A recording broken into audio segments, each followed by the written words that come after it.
Good morning, everyone. Let me introduce to you Miss Holly Hopkins-Scoville. She's a native of Kentucky who served in the public and private sectors throughout her career.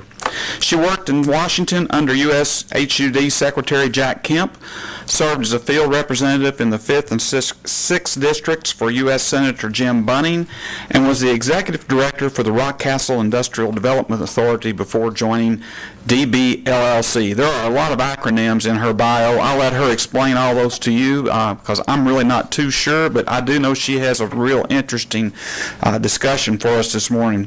While working in economic development, she actively participated in KAED, first with Kentucky United, traveling across the United States promoting and recruiting jobs to Kentucky. Holly truly understands the economic and educational impact the Kentucky Wired project will have on the Commonwealth. Second, is co-chair of the Public Policy Committee, which promoted P3 legislation across the state so a project like this could happen in Kentucky. She resides in London, Kentucky, where she cares for her 85-year-old mother, who is an Air Force veteran, and has a bright 17-year-old daughter who is a senior at the Gatton Academy.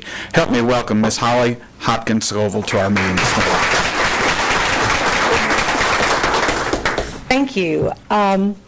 Obviously a lot of acronyms, but we're not going to talk about me. We're going to talk about the project. So let's do that. First, I want to reintroduce to many of you Jim Askins. Jim and I served in Senator Bunning's office together, he here in the Owensboro office, and I was in Eastern Kentucky. And I brought him on my team a few weeks ago, and he will be actually working with all of you in this area. When we do the presentation, what I'm going to do is kind of do a general overview of Kentucky Wired, and then what we'll do is if we have specific questions about counties, you'll be meeting with Jim specifically. He will be coming to meet with all the county judge executives and the mayors and a lot of the utility groups in your area and several different other entities in order to share with you what's going on with Kentucky Wired. So first, I want to share, this is it. This is what we're doing. This is fiber optic cable. Inside of this little cable are actually 288 strands of fiber optic. If you don't know what fiber optic is, it's actually glass. So inside of this are little pieces of glass that when connected together, a light runs through that, and that's what gives you high-end connectivity. Throughout the entire state of Kentucky, if you wanted to actually run the state of Kentucky on fiber optic right now, it would take you this much. This is what the state of Kentucky is actually putting in order to provide for the future for your growth based on this.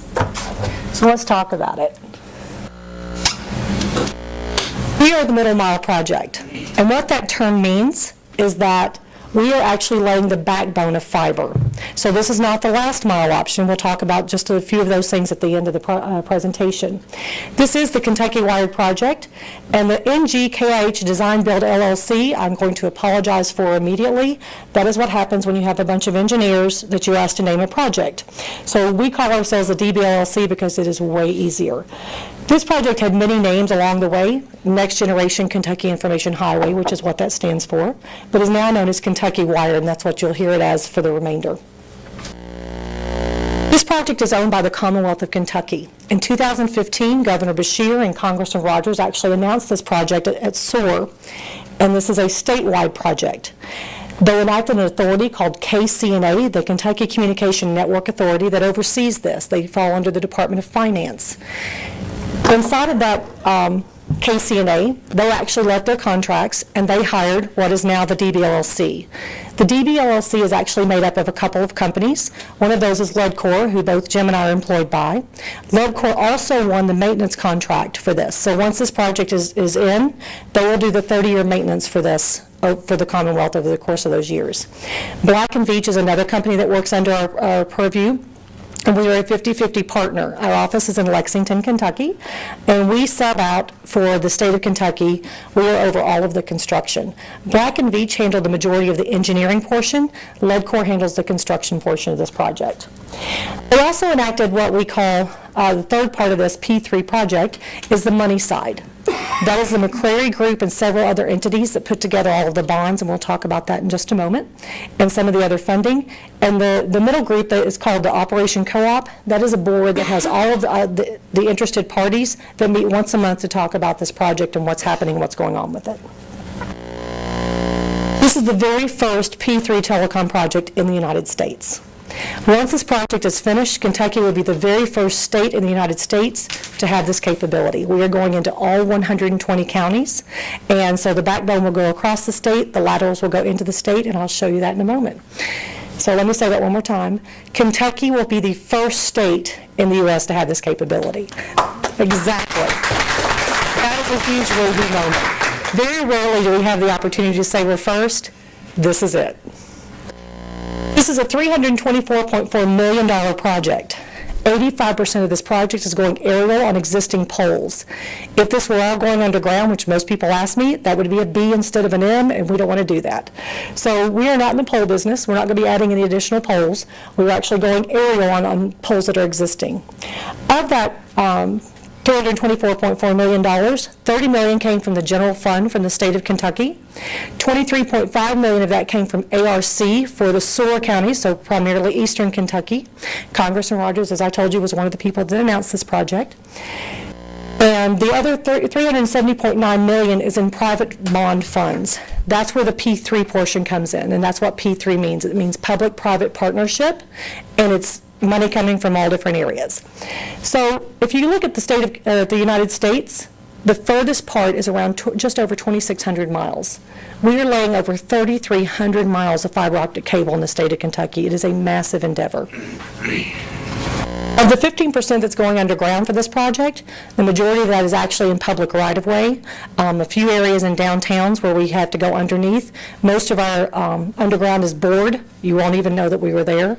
All of our construction companies, if they come in and do the work, they are required to put the property back as was before it happened. Now, let me be very clear. If you had a bad sidewalk and we took a picture of it, you don't get a new sidewalk because we bore underneath your sidewalk. But we will put everything back as it was. We have actually hung the first fiber. This project is actually aerial and underground already. So this started in Lexington. If you will look at these huts, the bottom middle picture, those are going in at your KCTCS schools. Those are major jump-off points for the project. So we are actually out and working, and very exciting that we're now out there. Here's what you can expect. I told you that the project was announced in 2015. That was 3 months prior to the governor's changing. Governor Bevin, when he first came into office, wanted to look at this project and make sure he wanted to continue. This is a lot of money that we're talking about. But the end result is that it was viable for the state of Kentucky to have this jump and be ahead of everybody else and give us that kind of leadway for us to bring in business. So here's what happened. During that interim, they re-announced in September of 2016. We had already been contracted and we had already been given a scope of work. So what we did was we were working on the design of the project. I told you we're going on existing poles, so that's what they were doing. They were mapping out routes that we could go on so we could stay up in the air and not have to go underground. We also are going into 1,100 buildings in the state of Kentucky. The Commonwealth owns one half of this fiber that's going in. They actually own all of it, but half of it will remain with them. Those are government-to-government buildings. So what's going to happen is all of your public libraries, your clerk's office where you get your driver's license, the PVA, if you have a health and family services, if you have the KCTCS schools, I showed you the huts. We are still in negotiation for the K through 12s, so we have not gone into those buildings yet, but that is still out on the table because they're discussing that with the schools on how we're going to do that. So that's where we are at the moment. And that's what we've been working on. So in that interim where they re-announced the project, we were actually doing that design work. We were doing some punch-outs in some buildings. We were getting ready to figure out how it's going to go into the building and all of those areas. So a lot of that process, the design process, is completed at this point. Very little is left to do on that side. So you all can expect, you all are all in Ring 4, and I'll explain that in a moment. You all can expect people to start showing up in your downtowns and starting to put this fiber in the buildings.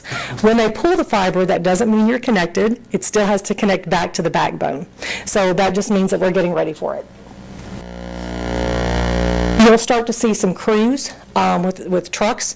Our Kentucky Wired logo, you can see it on my car. If you pulled in and saw it on my car, you will start to see that across the state. By the end of this year, we will have 150 crews working out across the state of Kentucky. A reel of fiber is about 4 to 5 miles long, so every time we find a section that we have all of our pole attachment agreements and all of our easements in place, we will run fiber in that area, and then we will connect it all back. Once that happens, and we get the fiber, the big backbone in, then our craftsmen will come in and actually splice the fiber together. That means they put it together to make it actually work so that the light can run all the way through. And when fiber optic cable is put in, it actually has a two-way redundancy. So when you see these numbers here, this is what we call rings. So 1A and 1B is where we're working right now. When you have that ring, what happens if the fiber breaks in the middle of it, it actually runs out from the other side so that everybody else doesn't lose their fiber. So that's the reason we can go back and connect this in 4 to 5 mile stretches as opposed to having to run it as one continuous piece. It's all just spliced together. KCNA, the authority I told you about for the Commonwealth, they actually contracted with some other groups, what we call third-party groups.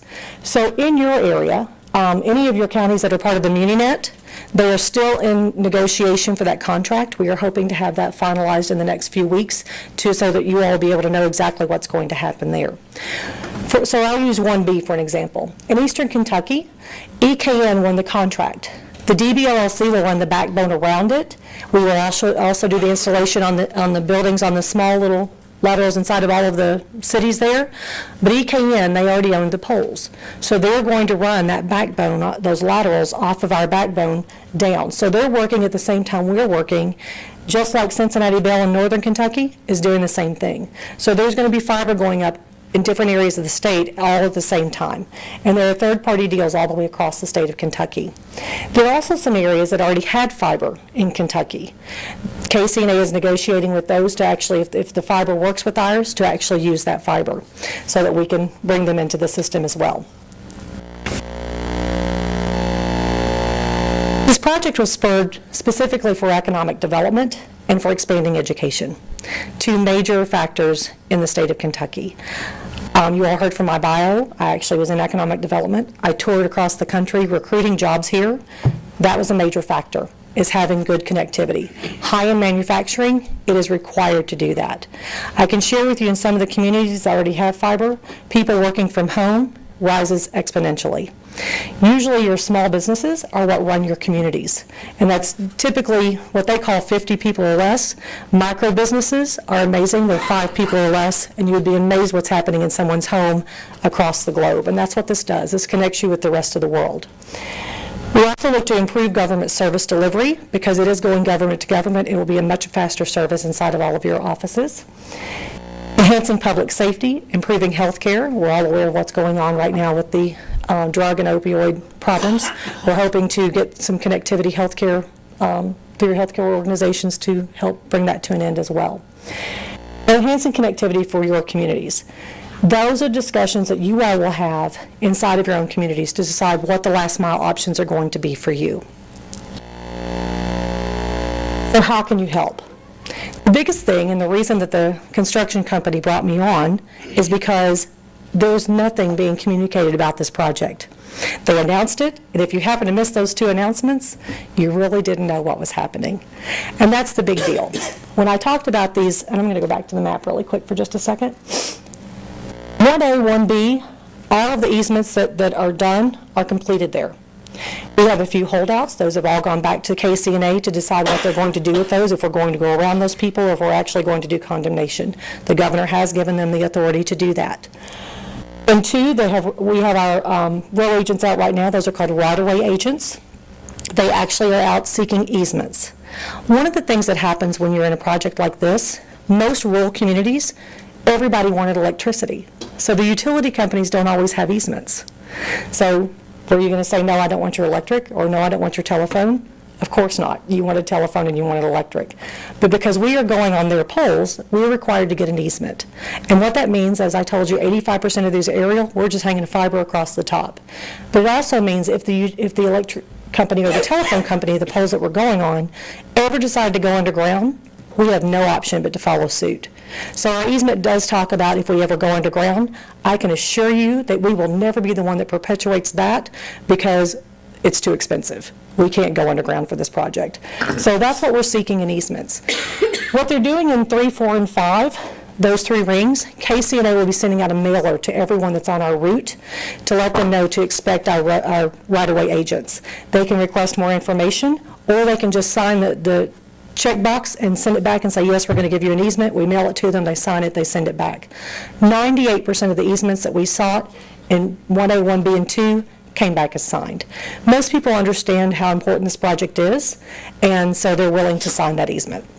So if you have any questions about those, we are more than happy to answer that. The DBLLC is responsible for getting those easements. So that's the big deal, is letting people know about it, talking about it outside of this room. It's great that you guys have this information, but if it doesn't get shared beyond this, I'm in the same boat I was when I started, because we need to let people know what's happening. It is happening, and it's already started. So that's the great news about this. We do have an 800 number, and every time our row agents or our construction crews are out, they have a card that is with them. It has my website and my 800 number. All of those calls come back to Jim and myself, and we actually personally call those people back. We will answer any question. I actually have a time frame in which we have to call them back. So they typically get a call within 2 hours if they've called me. I try to be very cognizant of somebody wanting information, because I like my calls back that quickly too. So this is it. The 800 number is this, the website is here, and you're more than welcome to go on and look at those and see what's going on. And if you have any general questions, I'll be happy to take those. I must have done an amazing job, not one question. Does anybody have any questions for Holly? Judge McCaslin, I'd like to suggest something if I can. Sure. Yes. I think actually this issue, everybody has questions about this in this room, you just don't know what to ask, if I'm not mistaken, and what the next steps are. And because this is an important issue in every county in GRADD, I'd like to suggest, Judge, that you form a committee, a subcommittee basically of the Connect GRADD group, me, you, Judge Mattingly, maybe Mr. Atkins as a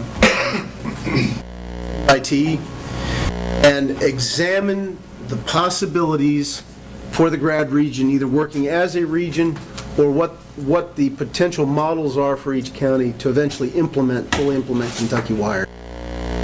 We have a consultant that's been recommended that's working with other regions that we can use for information and input, and then begin to come back with some sort of report to the board in a few months as to how we might as a region go about getting this done for our communities.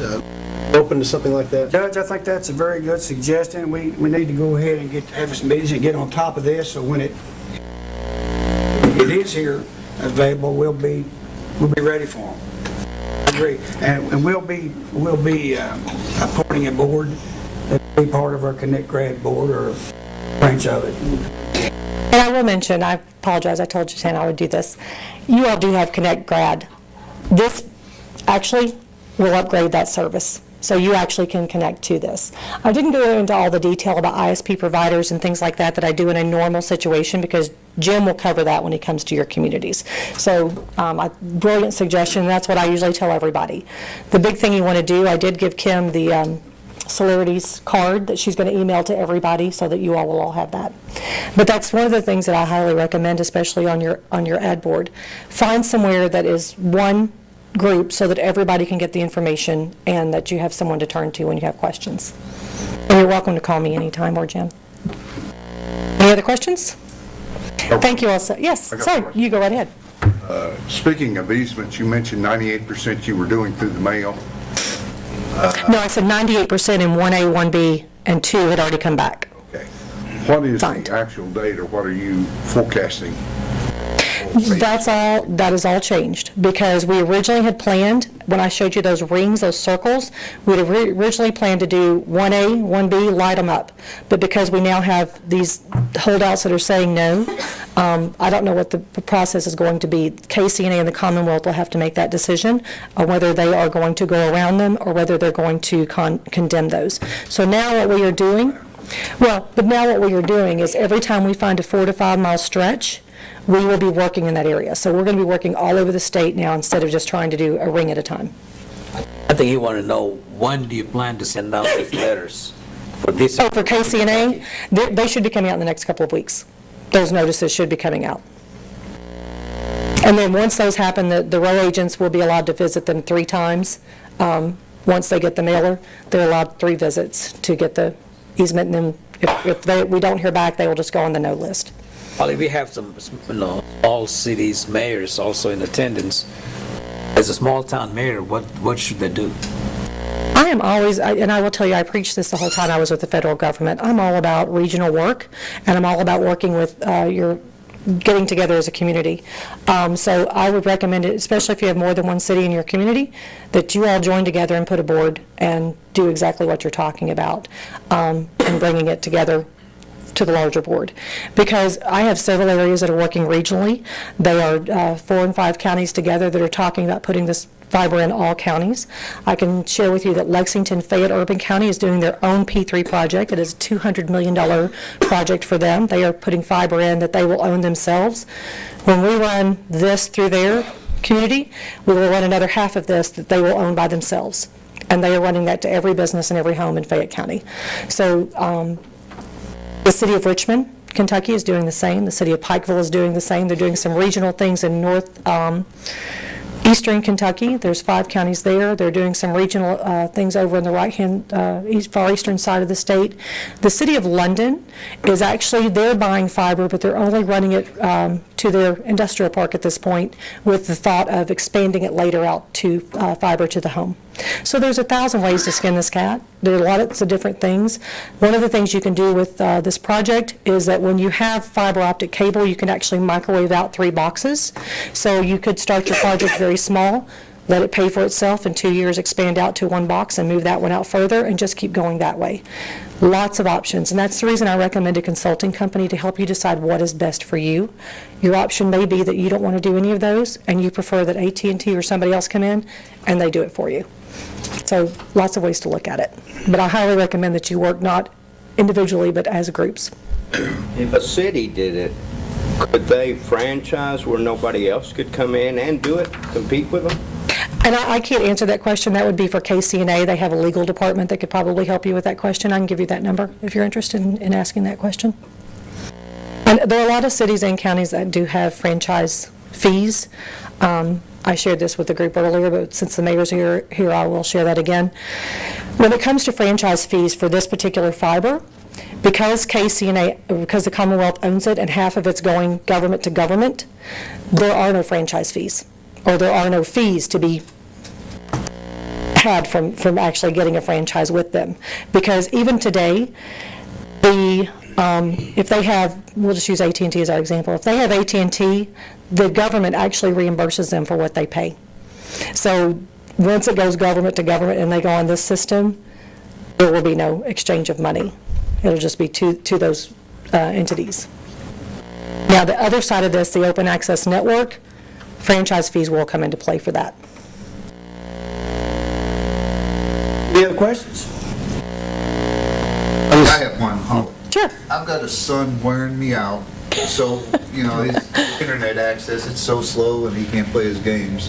I hear you. I'm worried about his college working at it. Yeah, I know. I have a 17-year-old. I totally understand. So, when I tell him that this happened, This original project was, they had planned to have 1A and 1B up by the end of this year. But again, all of that has changed. We don't have a time frame for this at this point. This was supposed to be a total 5-year project to have it all done. We can, depending on who you talk to, some people say we're way behind, some people will say we're not. It took KCNA 7 months to get the pole attachment agreement with AT&T. During all of this interim, we have actually been working, so according to our schedule, we're still on time. So we have not fallen below the line to not be on time for this project yet. It's just going to be a different scope than what it was before. So with that being said, by the year 2020, everything was supposed to be up and running. And construction has started. Wait, after he college, better it'll be be gone. No basement living for you, huh? Joe, you could move to GRADD, we can get you Connect GRADD.